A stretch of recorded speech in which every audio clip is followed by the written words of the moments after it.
Extreme martial art and fitness એકેડેમીના વિદ્યાર્થીઓ માટે પદવીદાન સમારોહ યોજાયો હતો, જેમાં Japan recognised Nihon Subukai Shitoryu karate India દ્વારા કરાટેના બાળકોનું પદવીદાન કરાયું હતું.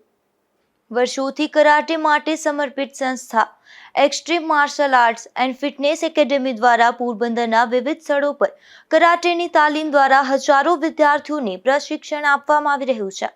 ત્યારે નિહોન સુબુકાઈ શિટોર્યુ કરાટે ઇન્ડિયાની પોરબંદરની શાખા અને એક્સ્ટ્રીમ માર્શલ એન્ડ ફિટનેસ એકેડેમીના સંયુક્ત ઉપક્રમે કરાટેના વર્ગોનું પ્રશિક્ષણ ચાલી રહ્યું છે, જેમાં કરાટે નિષ્ણાંત 5 દાન બ્લેક બેલ્ટ કેતન કોટિયાના માર્ગદર્શનમાં પોરબંદરમાં વિદ્યાર્થીઓ કરાટેની નિયમિત રીતે તાલીમ લઈ નિડર બની રહ્યા છે.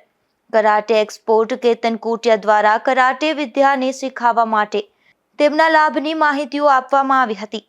તાજેતરમાં Nihon Subukai Shitoryu karate do academy ઇન્ડિયાના પ્રેસિડેન્ટ ક્યોશી વિજય ભટ્ટના માર્ગદર્શનમાં અને Nihon Subukai Shitoryu Saurashtra zone president Ketan કોટિયાના નેતૃત્વમાં પોરબંદર એકેડેમીના વિદ્યાર્થીઓ માટે કરાટે બેલ્ટ એક્ઝામ અને ગ્રેડેશન કાર્યક્રમનું આયોજન ચમ ઇંગ્લિશ મીડિયમ સ્કૂલ ખાતે રાખવામાં આવ્યું હતું.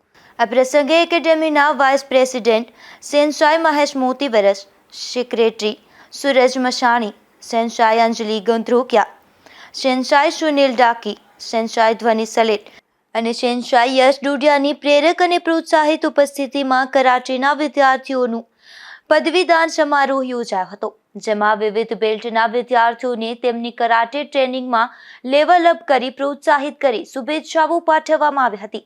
આ તમામ બાળકો અને તેમના માતા પિતાને એકેડેમીના પ્રેસિડેન્ટ કેતન કોટિયા અને એક્સ્ટ્રીમ માર્શલ આર્ટ્સ એન્ડ ફિટનેસના તમામ કોચ દ્વારા શુભેચ્છાઓ પાઠવાઈ હતી. અશોક થાનકી, ગુજરાત ન્યૂઝ, પોરબંદર.